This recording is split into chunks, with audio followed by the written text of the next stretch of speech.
November is National Family Caregivers Month. 1 in 4 Americans is stepping up to help older loved ones with everything from meals to bills. Family caregivers spend thousands out of their own pockets each year, and too many have to quit their jobs to keep providing care. Working families can't afford to wait. It's time to care for America's caregivers. Learn more at aarp.org/care for caregivers. Paid for by AARP. Welcome to Timeless Wisdom with Dennis Prager. Hear thousands of hours of Dennis's lectures, courses, and classic radio programs. And to purchase Dennis Prager's Rational Bibles, go to DennisPrager.com.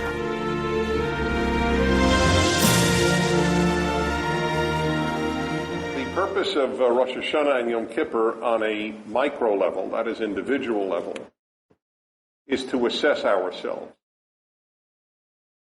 Which is not a comfortable thing to do. I made a video many years ago, which I'm still very proud of, with my colleague and friend Alan Estrin, that called "For Goodness Sake." We went on the street, actually people we hired went on the street and asked passersby, "Do you think you're a good person?" And everybody said yes. Everybody. It would be very hard, in fact, to meet somebody who didn't think that they were a basically good person. And generally speaking, those who don't think that are good people. They just have very high standards for themselves and think that they're still not, they're still not living up to their mother's expectations of them. But that is what Rosh Hashanah and Yom Kippur are about, this self-assessment. And I want to talk to you about a very, very difficult subject. Why is it so hard to be a better person? I'm going to give you, by the way, 14 reasons. After I'm done, you'll wonder how anybody is good. We have before us a tremendously difficult task. And that is the task of improving ourselves. And I'm going to offer you, as I said, reasons why I think it is so difficult to be a better person. And as I often say when I give speeches in lists, which is usually the case, it's in no order of importance. Number 1, you have to want to be good to be good. It's got to be a priority. It's got to be the priority. And to be honest, I don't know how many people in our society, let alone other societies, really have as their primary priority for their goals in life to be a good person.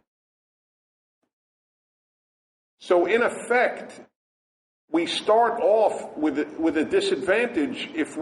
Goodness starts off with a disadvantage. And that is that if you don't want to be it particularly strongly, I mean, very few people want to be bad. Okay, I grant that. But so what? See, if you want to be a good doctor, you work very, very hard. Years and years of tough work, and then the rest of your life, you have to go for renewal, and you have to get your license renewed, and you have to study again. You want to be a good plumber, you got to work really hard at plumbing, because there's competition, and you better be the best. You have to smell good now, apparently. It's not enough to be a good plumber, you got to smell good. I always got a kick out of that. I never recall smelling my plumber. But on the other hand, who am I to complain? So, think about it. Think about what we want to be good at, and what it is we want in our own lives. If you were asked, what do you most want to be? If I went to a college, any college in America, and I had 50 college students randomly picked of every background. So what do you most want to be in life? Do you think one would say good? And I'm not saying they're bad. Please understand, I'm not picking on anybody. I'm not holier than thou. None of that. I just want to honestly confront the dilemma of becoming a better person. Now remember this. The entire subtext of this talk is this. We want everybody else to make it their priority. That's the irony. If you'd ask anybody in the world, what do you most want from people? It's they be good to me, that they treat me well. So if you ask what do you most want others to be? Good. What do you most want to be? Smart, successful, wealthy, famous, rich, whatever it is. Did I say wealthy and then rich? No, one is enough. I don't want to have overkill. I mean, whatever it is, though. So here is the killer about goodness. The thing we most want everyone else of the other 7 billion people to be, we don't want most for ourselves. So how could it happen? Unless everybody wants it for him or herself, then there's really no chance. My wanting others to treat me well, if that's not my priority about me treating others well, but I have other priorities for me, then it's not going to work. So the number one, and I guess if I did have to list in significance, this might be it. If it isn't the biggest deal, then it won't be a big deal. And I don't know how to make it number one. I think it has to start very early in life, and since that's one of the 14 reasons, I'll get to that later. But you can't be what you don't aim to be. Very few people are good without wanting to be good. There are a handful of people who just are instinctively so good that they don't even have to think about it, but you can't rely on that any more than you can rely on people to be great musicians and never having taken a music lesson. I mean, there are such people, but you can't fill an orchestra with people who never took music lessons and who intuited how to play a violin or another instrument. So, number one, if you want to be a good person, and by the way, let me make clear, I am not here asking people to be saints. Just good. Not great. Not heroic. I'm not asking you to dive into icy ponds to save a dog. We're talking about rudimentary, basic, ethical, moral goodness. Number two, there's an immense confusion about what goodness is. What I am defining it as first and foremost, how we treat other people. Both on the right and on the left, religious and secular, have other definitions often of what goodness is about. For example, in the religious world, a lot of times goodness has been defined very much in sexual terms. So that I'm not here to argue with any religious position. Both Christianity and Judaism have similar positions on these matters, but I'm not here to argue the position. I'm here to argue whether that is an element of goodness. And there are many sexual sins in religion, including those which pertain just for the individual and him or herself. Since there are young people here, I'm being as ginger as I can in my language. That's not a matter of good and evil. Engaging in that act is not good or evil. It may be holy or unholy, but it is not good or evil. And I think that religion has given morality a bad name often by overemphasizing sexual sin at the price of sins of cruelty, meanness, and other things. I'll give you an example of why I think this is biblically sound, by the way. The prostitute Rachav in the book of Joshua is a heroine. She saves the Israelites when they come into the promised land. Why would the Bible make a prostitute a hero? Isn't that supposedly an oxymoron? How could a prostitute be a moral giant? And yet that's how she is depicted.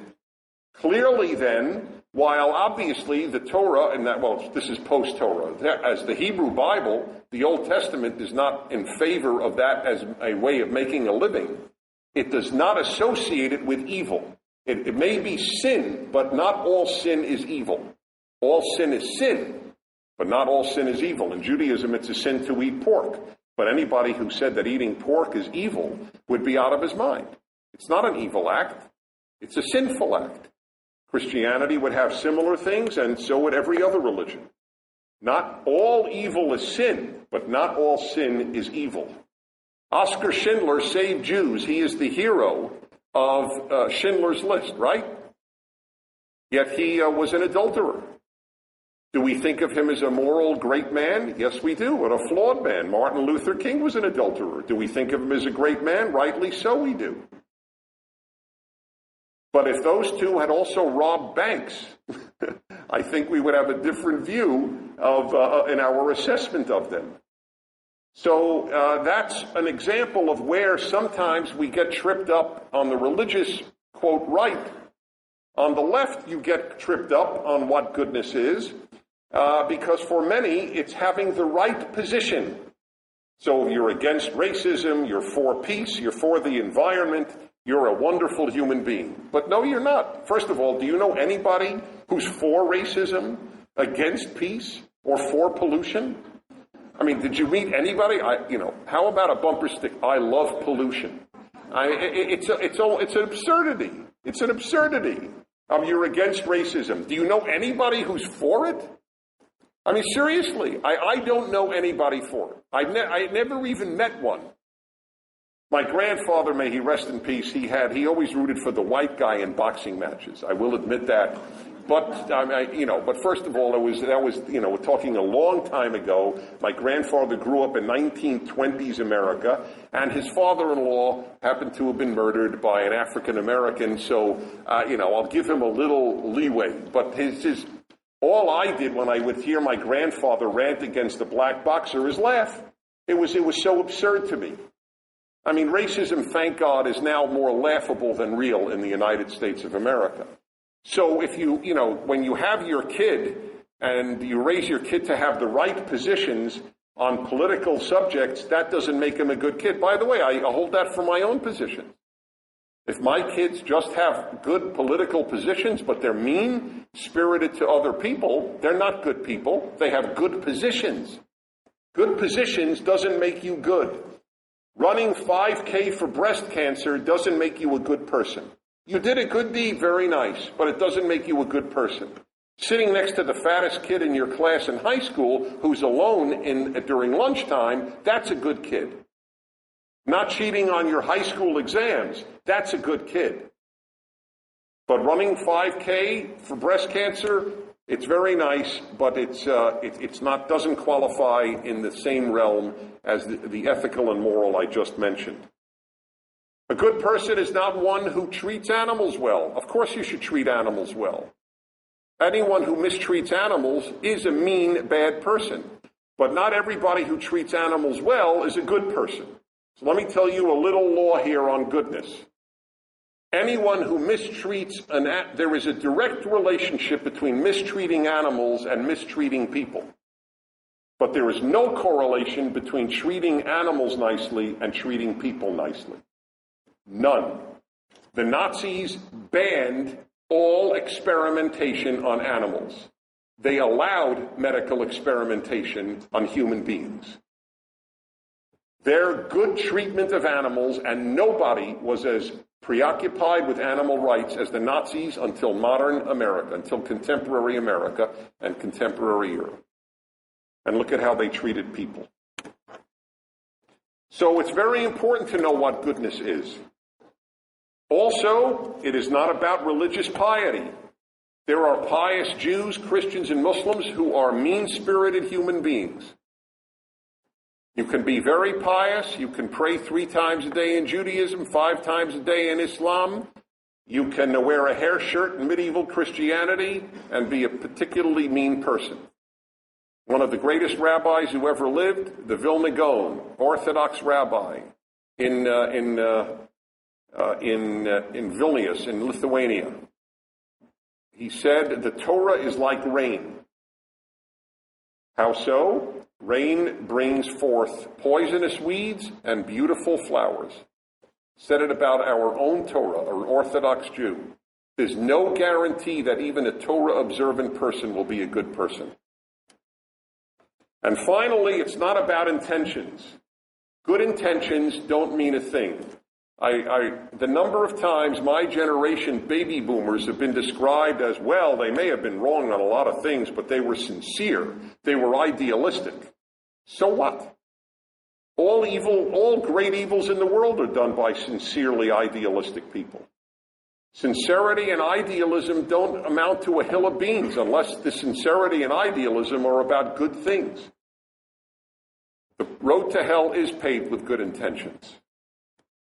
Number 3, even if you want to be good and you know what goodness is, how do you know how to do it? How do you know how to be good? I would argue that it is easier to be a good surgeon than be a good person. You know why? Because, among other things, you have a lesson. You go to medical school and you learn surgery. Where do you learn goodness? Is there a goodness school? Can you get a PhD in goodness? You can get a PhD in medieval Hungarian poetry, but you can't get a PhD in goodness. Now, why is that? Why do we study everything under the sun except how to be good? The truth is, we did study how to be good in the past in America. That's exactly what colleges were founded to be. Universities were founded to produce people of good character. That has died along the way. Part of the reason is we can't agree on what good character is, so we decided not to try. But think about it. Where do you learn how to be good? Where did you learn how to be good? Where do your kids learn how to be good? They will learn a whole host of things, but they don't learn how to be good unless they study specifically in places that teach you character building, and there are very few places, and they're all in religious schools, and not all religious schools by any means do it. But think about it. Where's the instruction manual on how to be good? Who will be my teacher or my coach in goodness? Where can I take goodness lessons? So that's number 3. We don't learn how to be good, and you do have to learn it. You can't intuit it. That's the problem. People think, I'll just follow my heart. I am basically good. Everybody else is basically good. We'll follow our hearts and we'll do good. But we're not basically good. It's one of the major teachings of every great religion, including Judaism. Number 4, we think too highly of ourselves. As many of you have heard me note on the radio, and I learned this on the radio from a major criminologist who has spent his life interviewing and studying violent criminals. You know who have the highest self-esteem in the world? Violent criminals. The self-esteem movement was a disaster for character. If a 6-year-old thinks he's wonderful, it's bad. Every good person I know, in fact, I now do this as a sort of routine. I ask the nicest people, the kindest and finest people I know, I ask them if they had high self-esteem as a kid. Not one said yes. High self-esteem as a young person is a bad thing in terms of character. The self-esteem movement has been truly a disaster. You know the famous story. Koreans and 6 other countries, including the U.S., were monitored for their high school students were monitored for their knowledge of mathematics. U.S. students came in last, 7th. Koreans came in first. The Koreans came in last in self-esteem, and the Americans came in first in self-esteem. In other words, self-esteem about their math knowledge, not self-esteem in general only, about their math knowledge. There was no correlation between reality and self-esteem. Maybe, by the way, it's good not to have too much self-esteem. Maybe having to prove your worth. I joked earlier about still having to prove to your mother. I'll never forget a New Yorker cartoon It showed a general on a horse in a monument. There was a monument built somewhere, and it had General so-and-so and so-and-so, is whatever name he was, and then it listed the campaigns he was on, that he was first at West Point, that he was the general at the youngest age, that he had fought in 3 wars, and then on the bottom, and still a disappointment to his mother. Maybe because he had always felt that he had to be that he still had to impress Mom, he was that good. Maybe that is a good thing.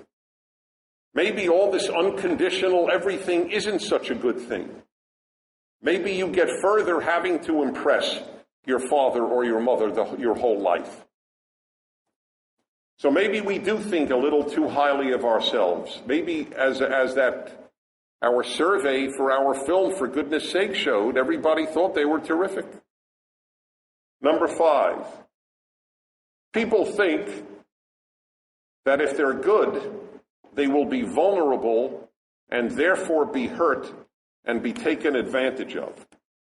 This is I never realized this, but because I talk about these subjects, I get questions that awaken in me what people are thinking.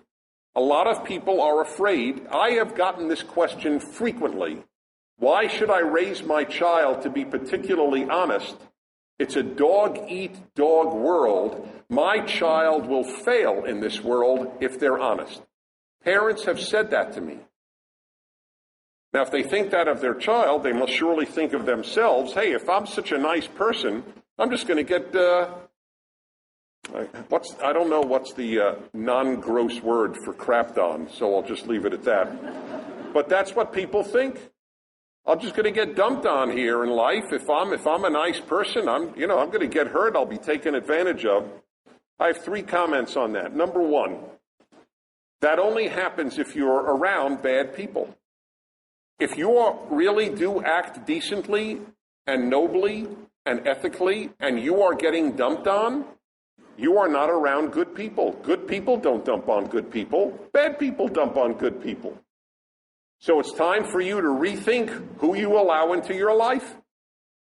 But it's not time for you to rethink your goodness.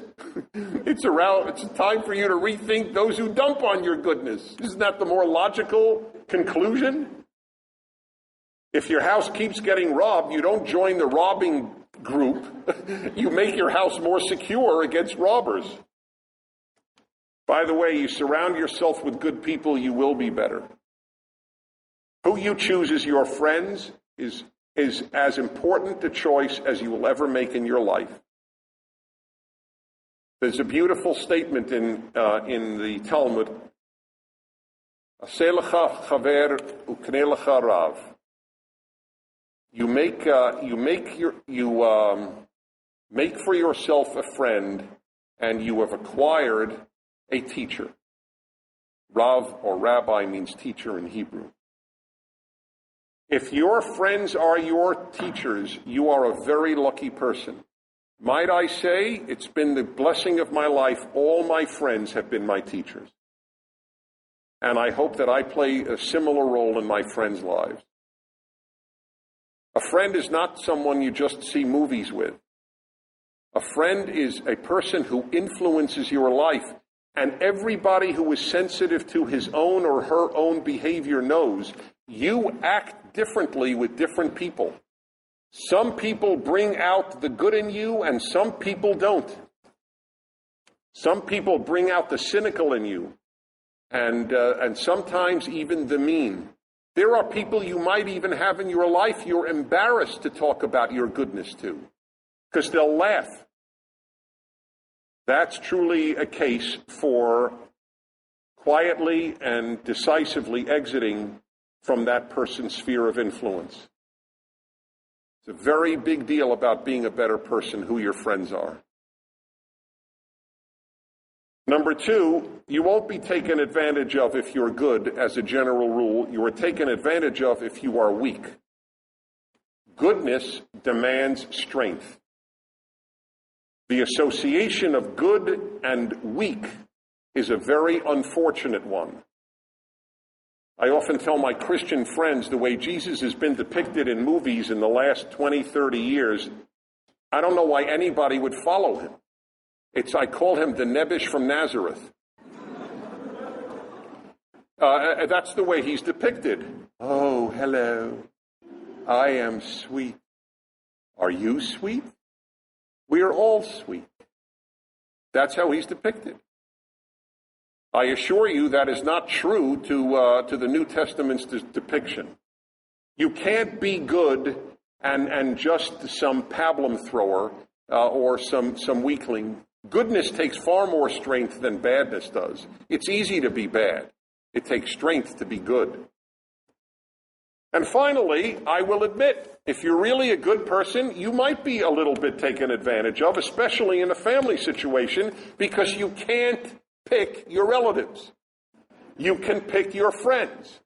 And you may, in fact, be taken advantage of in family situations. My argument here is, if I may cite Jesus here, turn the other cheek. In family situations, by and large, unless we're talking about horrific conduct, don't count the insults. You'll do a lot better.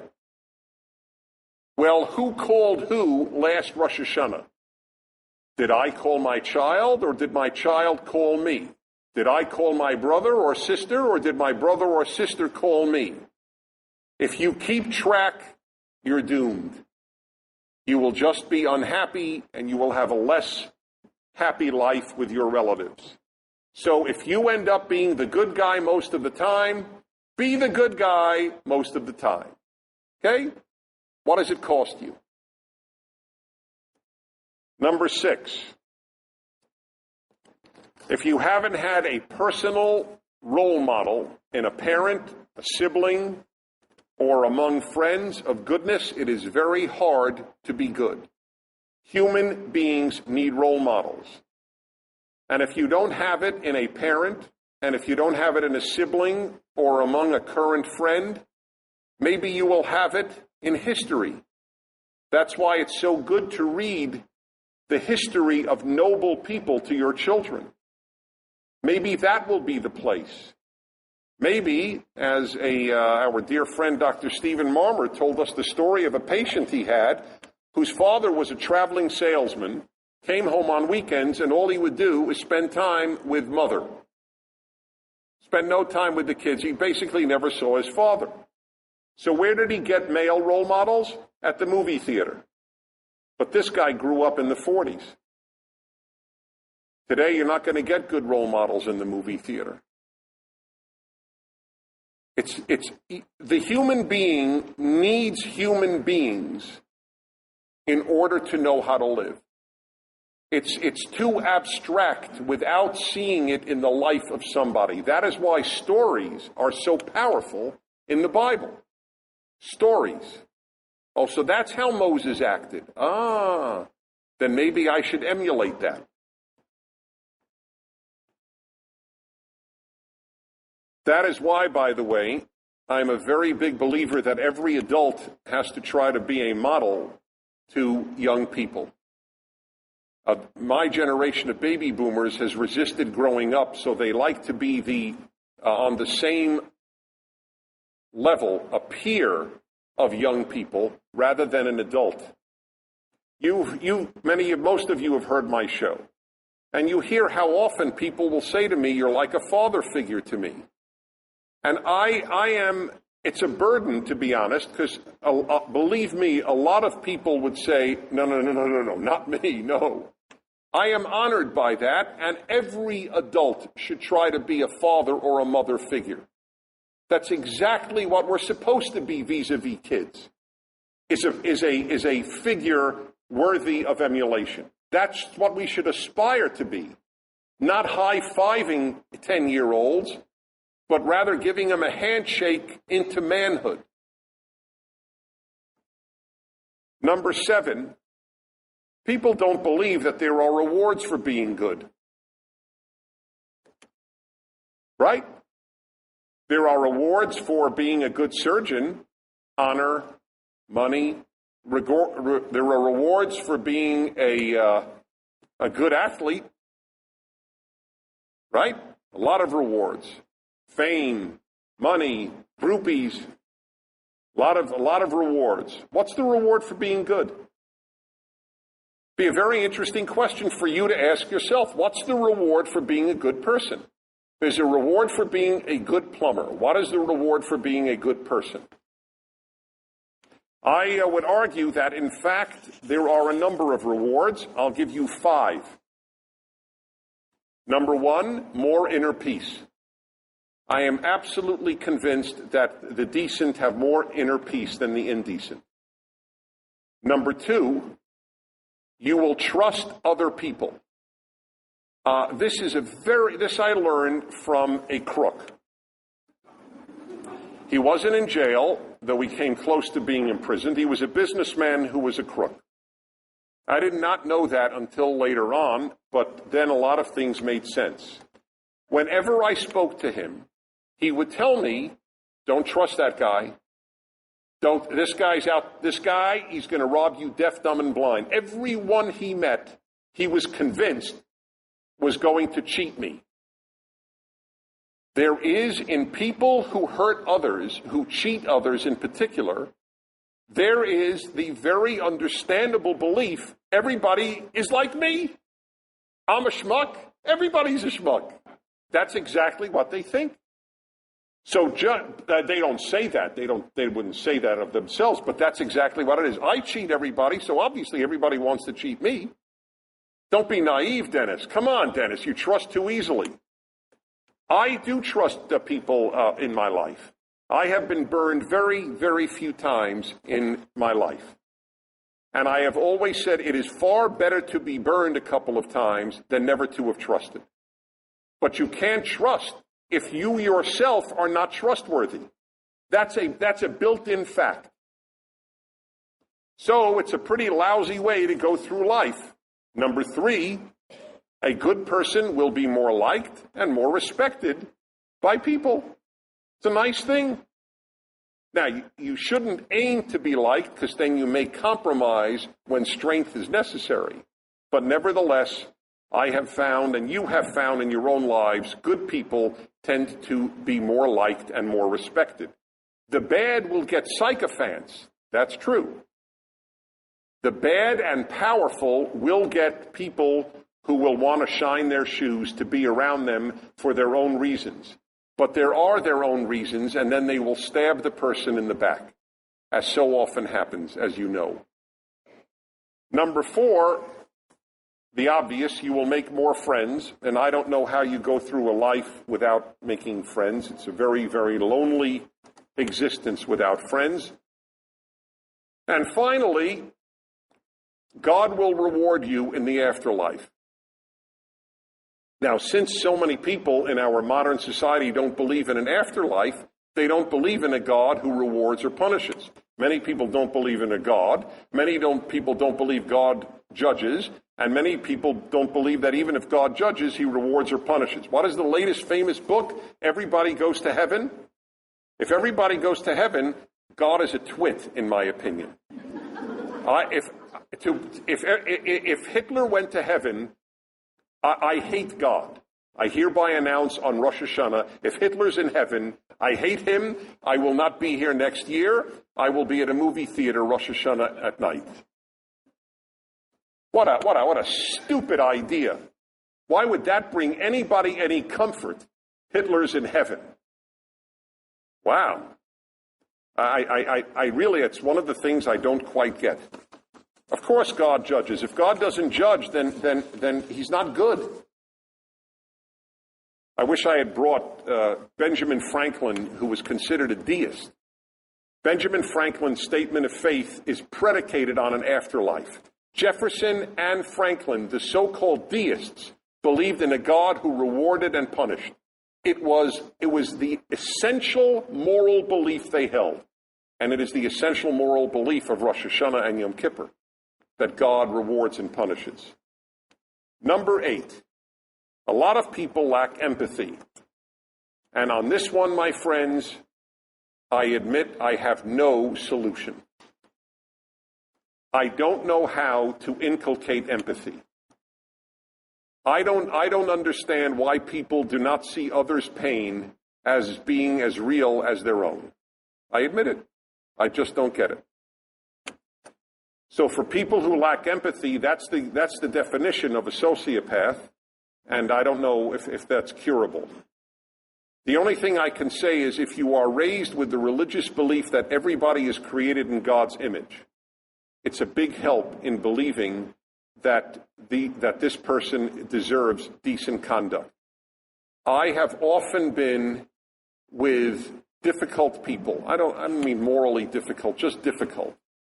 And my yeshiva training that everybody is created in God's image would be something the words would formulate in my mind, and it would affect the way I treated them. Number 9, we're lazy. It takes incredible effort to be a good person. It does. Why? Because you have to battle your nature all day, every day. Only when you're asleep do you not have to battle your nature.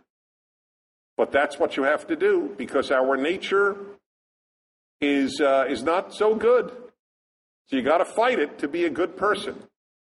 Judaism has a great phrase on this. 3 of the difficult areas, the most difficult areas on how you can judge a person's character. Kiso, kaso, koso. Kiso, you see how they sound similar? It's a play on words. Kiso means his pocket. Koso means his cup. Kaso means his anger. See how a person acts with their money, how he acts or she acts when angry, and when drinking. And you know the person's character. Those are our tests. They're the toughest ones. And I would argue that anger may be the toughest. Because when people get angry, they lose all moral compunctions. I mean, I'm telling you, the number of people who have written to me and spoken to me on the radio after divorce, where one parent is angry and tries to alienate the children from the other parent, it's just a perfect example.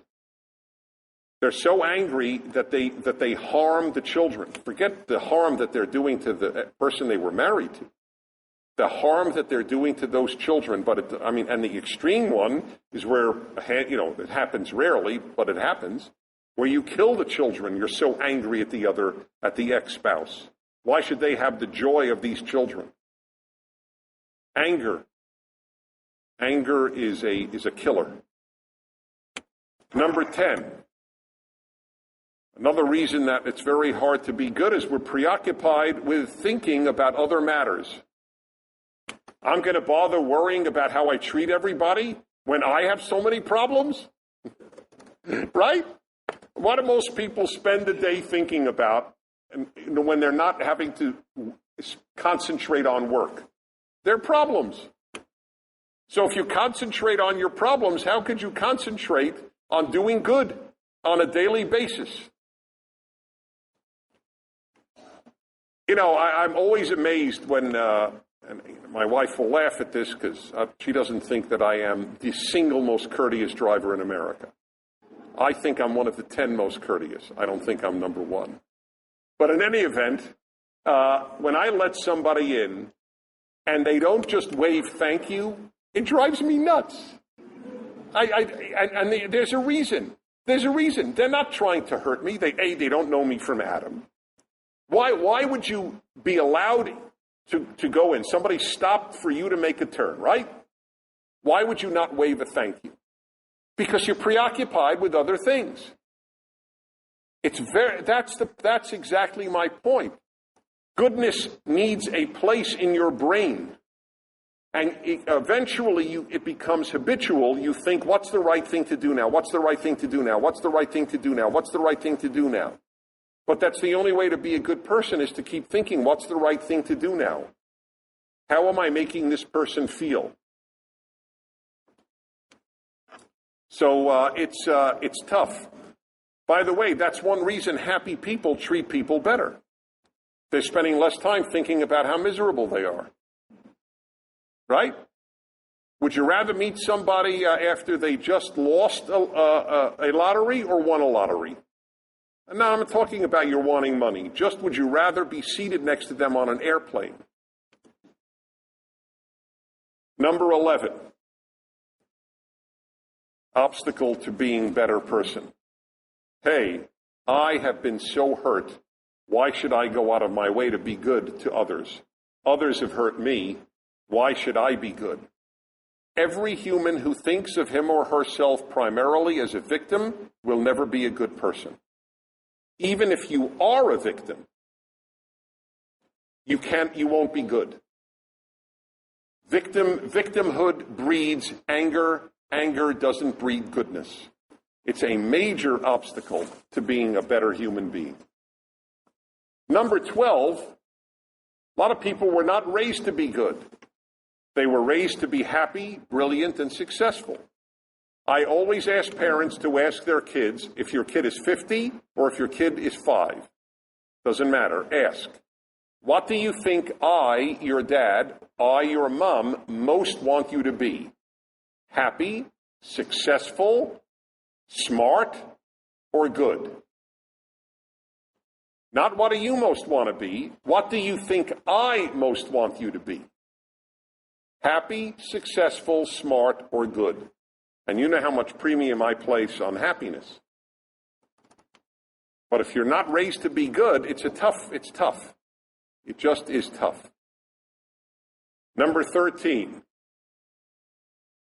A lot of people, when in their most formative years, like high school, they never saw good being rewarded. I remember when I was in high school, the biggest jerks got the most beautiful girls. Drove me crazy. I would think, don't you see he's a jerk?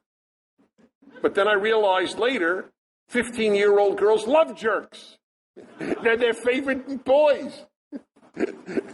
Are they going to love me? I was learning how to conduct Brahms. It's not, and I remember, I never had a good pickup line. And gee, what do you do? Oh, I write on ethical monotheism. Whoa. Let me go home with you. And, these twits were getting these girls, and so it's very tough. I'm serious. Think about it. Is goodness rewarded in high school? Give me a break. It's the last thing. You don't even want to be known as good. Right? Oh, here's Jerry Cohen. Very good man. Good-hearted. That's it? He's just good? It's boring. It almost sounds boring. Forget nice. Nice was the killer. I know when my mother, on 2 occasions, she gave up after that, tried to set me up with a woman, or girl, as we called them in those days. She's very nice. I thought, uh-oh, I'm out of here. I mean, I could have lived with kind, but nice, nice for some reason, was the kiss of death. But when you think about it, the most popular kids in high school are never popular because they are really good kids. They're popular for whatever reason. It isn't goodness. So in the most formative years of how you perceive the world, the most important thing people could be is the least rewarded. And number 14, finally, psychological blocks. With all of these things, there are still psychological issues that prevent people. I hate to admit it. I wish it weren't true, but there is a relationship between psychological health and goodness. I think both directions, by the way. I think that if you act more good, you'll get more psychologically healthy. But at the same time, just as an example, it's hard to be good if you're very insecure. It's hard to be good if you're a drama queen or drama king. It's impossible to be good if you're narcissistic. So what is the conclusion? I gave you 14 big barriers to goodness. 14. After I prepared this, I realized that it doesn't fill you with optimism that the world is going to get good very soon. I mean, any one of these is enough to be a barrier to being a better human being. But at least if you're aware of all of these, And if number one matters to you, yes, I really would like to be good. Not a saint, not Mother Teresa, I'm not asking that of anybody, but better, but be a more good person. If that is your desire, and that is the resolution that you take, the Rosh Hashanah resolution, it can succeed. You will not only be liked by others more, you will like yourself more. And I think that that's a big deal. I wish you good luck on the greatest journey you can take in life. This has been Timeless Wisdom with Dennis Prager. Visit DennisPrager.com for thousands of hours of Dennis's lectures, courses, and classic radio programs, and to purchase Dennis Prager's Rational Bibles.